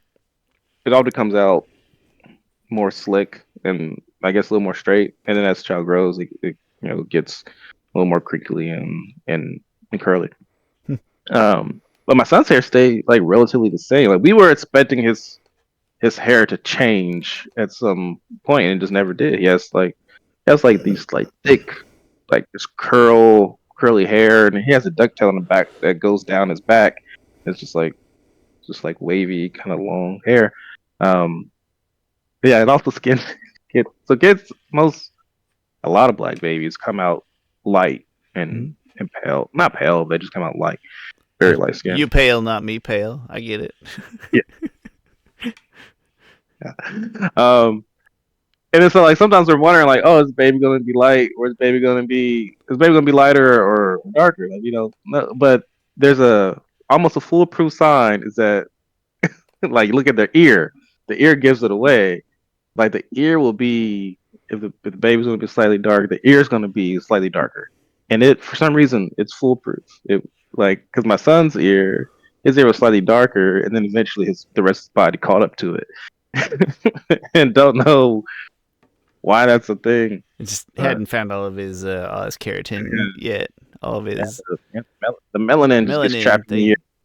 and then it Keratin. What's gets that? That's I don't the eyes. keratin's in your nails, Oh yeah. I Oh think. hey, no, not just ears. Nail beds too. Also, like I bet his nail beds were like close to the color of his ear, like a little darker. Mm, Go I don't find know. It's hard. yeah, go I find a don't baby think pig. so. Go find a baby pig. See if you can see his little nail beds. I bet they were darker. The only reason I say that is because the twin girls that we had were trying to identify. This is so bad. I can't even finish saying this whole thing on here other than that, like, help them identify the potential race of those babies. And it was nail beds and ears. Like when you said ears, that was familiar to me. Looking for color on the ear. That's wild. Interesting. Yeah, it's crazy. Doctor No beds, huh? I don't Yeah. know. Yeah, I don't know how Hmm. many pictures you have of like my baby's nail bed right there, Yeah. But if you got one, take a peek. I bet it's For some close. reason, I remember my daughter's. I mean, it's not a good. My daughter's fairly lighter complexion, and so for some reason, I have a more in my head of how her nail beds Mm. look than my. Would you describe your daughter as like Other. more of your wife's complexion? Yeah. She's. Yeah, they're about the same. Which is interesting. My family's like my dad is darker than me, and my mom, like growing up, they didn't know what she was. Like people be like, "What are you?" She'd be like, "I'm black." Like, um, But when you had to but tell like people, then they just split us down the middle. Like me and my oldest sister are pretty brown, a little dark complexion. Then my other two sisters are like light. Like essentially, like you could take some of my sisters and be like my oldest sister and my second oldest sister. They don't look anything alike. Like they share no similar traits. But if you line us all up, you'll see it's like an anamorph. You'll see yeah, the the the likeness between us. no, there's we get similar, right? Like if you look at me and Jordan are probably the farthest apart. You guys have I don't know, you guys have kind of similar face. Facial shapes, yep. But Yeah. like But like he looks like he was fathered by a jar of mayonnaise, and then there goes everything from my sister's like a blonde jar mayonnaise imported from Ireland. from very specific kind of mayonnaise that mom liked. But my sister is also pale and she's blonde. Uh, and so it Oh, goes all the way from that to like when it's summer, I tan very nicely for a guy who does not care for such things. And so like you get a good picture of us in the summer, and there's either like two pale people on one end and me on the other, or they're sunburnt. But then the sad part is that me and my sister are the short one. Like she's like 5'8", and then I tell people I'm 5'10". I'm like 5'9", maybe on a good yeah. day. I tell people I'm 5'10". Yeah, but she's like My wife was 5'8", just and telling me so that too. it's stupid because we color a wide array of hair colors and What relative skin tones. what's your parents' hair color? Mom's is a lighter brown. Dad's is probably closer to my hair. Probably is exactly like my dad's in most ways, other than that I Okay, still have it. both of those are like brown though. Like both would be defined as brunette probably. No, mom's is lighter. Should you probably like you would call it Okay. like brown or a light brown on hers. Uh, Nobody knows still, but where Jordan's come from. The blonde, yeah, like you got but so everybody makes jokes about like oh, mailman's like they got the same temper. It wasn't even a question. It's the exact same temper manifests itself in the same way. But then the blonde doesn't fit in right away until you see pictures of my aunts, and then like her face looks exactly like my mom, but then the aunts all had even lighter hair, so you're like, okay, kind of fits. And then they're just short old Shawn, the full head of hair, that's what whatever. my mom had. Uh, I get fake get mad at my mom. She has like hazel eyes, like green hazel eyes, and none of us have it at all. Like why didn't you pass like I would look cooler with instead of just have dark brown eyes that can't even tell are brown until you Yeah, shine a light on it. And you're like, oh, you have brown eyes. Instead, it just looks black from a distance. But there's no such thing as black eyes. yeah. Well, that's funny because when they say that, they don't mean the eye literal. That'd be terrifying. It'd Yeah, be horrifying. Because I'm not even gonna tell you how long the video is. I know. I know. We've been talking like we ended the Avatar conversation. I think fit 20 minutes ago, maybe. Listen, we're talking about baby stuff. I'm excited. That's pretty much top of mind at the moment. It's a very exciting time. Like Yeah. 7 months. Like you're Home yeah. So that's stretch. 30. Home About stretch. 32 weeks. Hmm? Then Yep. you'll get to a point. I think 35 weeks. It's like, hey, they're seeing maybe it's 35 or 36, where it's like, all right, if like you had to, you got the baby. Hmm? So it's always nice to get They tell us to like pack our bags uh, after Christmas. And it's like, oh, Nikes. yeah, But yeah, okay. So yeah, that's kind of obviously forefront of the brain at the moment. But oh, yeah. um, hey, that being said, I'm Are gonna. you are you taking time off? Yes, we get a little PTO as for dads, so that's kind of nice. A lot of companies don't do PTO for or leave for dads, but we're Yeah, getting Bayless didn't. I we're had to take. yeah, but we're getting better as a society. And then I Yeah, my think job changed that. I forget how much they offer, but it's a pretty good amount.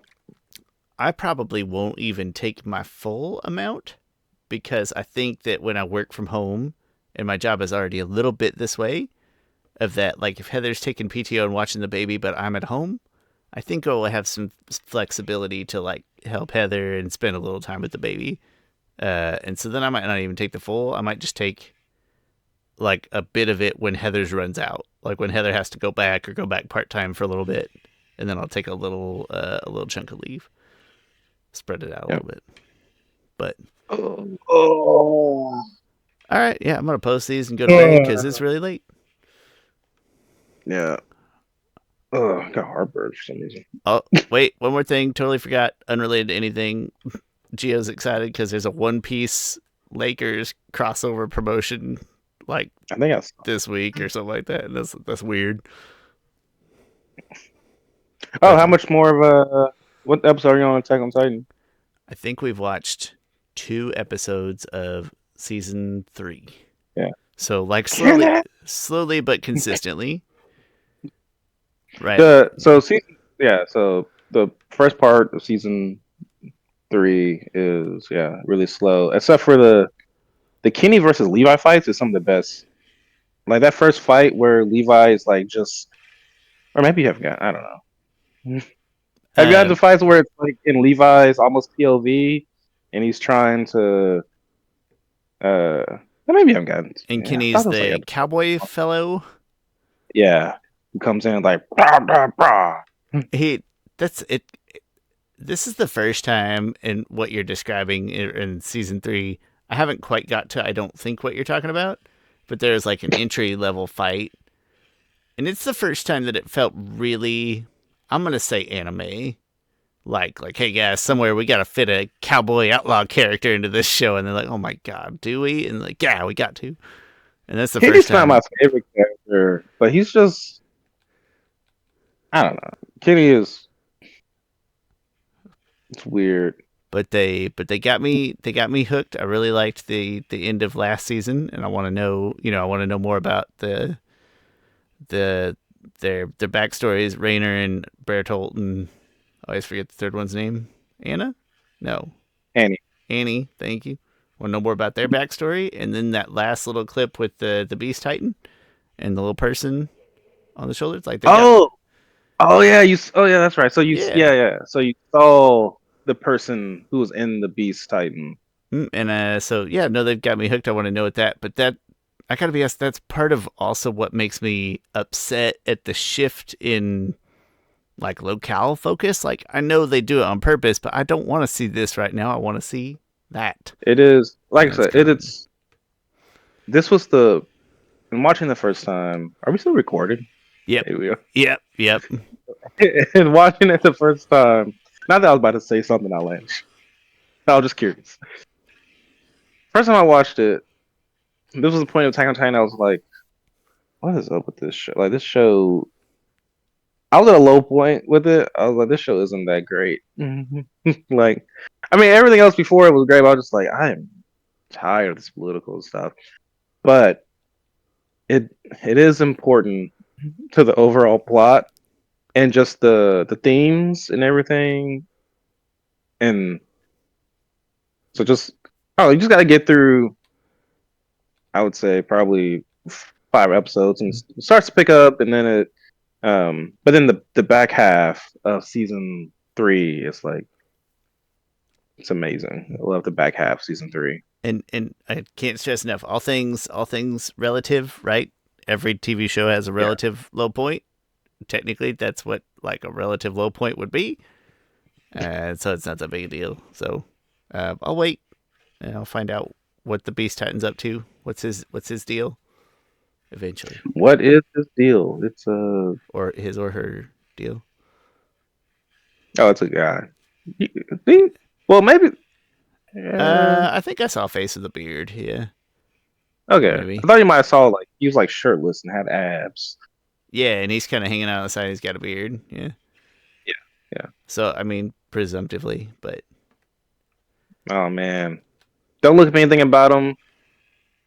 no, I've been pretty like good on not Google. I got to Google a name of a character every once in a while. Like somebody would get eaten, and they'll be like, "No, not Corky or whatever." Then I'm like, "Who How's the it? fuck is Corky?" I, uh, my daughter gets mad at me sometimes. She says I spoil things for her when I tell her like don't. I try to tell her things to not spoil her herself. But yeah, just I guess try not to search anything too much about. Yeah. Gio's pretty great about like he will summarize after the fact, but like not giving away, but like after that whole everything at the end of season 3, it's like I got a good clear summary that did not lend any hints in a good way. But it is nice to have somebody there to like, all right, give me the kind of idiots recap, please, because that was a lot. Yeah. All right. Like, comment, subscribe, whatever. We're If you're tired. still We'll see you here, later. Yeah, if you're still here, props to you. Thank you. I will give you a I don't know high five. Virtual high five. All right. Thanks, everybody. Appreciate y'all. Chris, talk to you later. Yep.